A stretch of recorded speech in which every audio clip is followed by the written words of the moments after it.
வலி இருக்குது சாதா வலி மாத்திரை தான். காலையில் எல்லாரும் ஒரு மாத்திரை சாப்பிட்டீங்க இல்லையா, டீ கொடுத்துட்டு. இது 3 வேளை 3 நாளைக்கு. வலி இருந்தால் எடுத்துங்க, எல்லாம் வேண்டாம். ஓகே, காலையில் ஒன்று போட்டீங்க, மதியானம் சாப்பிட்டு ஒன்று போட்டுங்க, நைட்டு போட்டு. புரியுது? இது வலி மாத்திரை 3 நாளைக்கு அப்புறம் வலி இருந்தால் வாங்கி இல்லை வேண்டாம். சொட்டு கண்ணு வந்து ஆப்ரேட் பண்ண கண்ணு மட்டும் போடணும், அடுத்த கண் தொடக்கூடாது. மருந்து யார் போடுறீங்களோ கையை கிட்ட அப்பாவே தரணும். நம்மமான எதாவது பார்த்தாது போடக்கூடாது.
எல்லாருக்குமே லேசர் முறையில் பண்ணிருக்கு. ஸோ அதனால் உங்களுக்கு ஒரு வாரமே கொஞ்சம் சீக்கிரம் ஆகிடும். சரிங்களா? மருந்து ஆனால் 40 நாள் வரைக்கும் போடணும். மருந்து எப்படி குறைக்கணும்னு நீங்கள் வரும்போது நான் இப்போ சொல்கிறேன். அதே மாதிரி நான் 3 நாள் கழித்து ஒரு தடவை பார்ப்பேன்.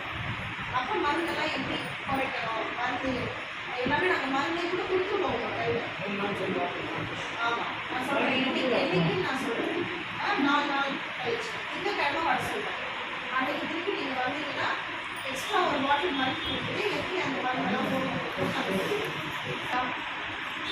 ஸோ எல்லார் கையிலையும் இந்த மாத்திரை ஒரு அட்டை கொடுத்துருக்கோம்.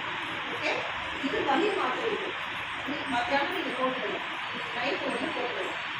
நாளைக்கு உங்களுக்கு வலி எடுத்தால் மட்டும்தான் நீங்கள் போடணும். வலி ரொம்ப இல்லைன்னா இந்த மாத்திரை போடணும்னு அவசியம் கிடையாது. ஓகேங்களா? இது பேராசிட்டமால், சாதாரண இந்த ஜுரம் மாத்திரை பேராசிட்டமால் இருக்குங்களா, அதுதான் இது. வலிச்சா நீங்கள் போட்டுக்கணும், வலி இல்லைன்னா போட தேவை.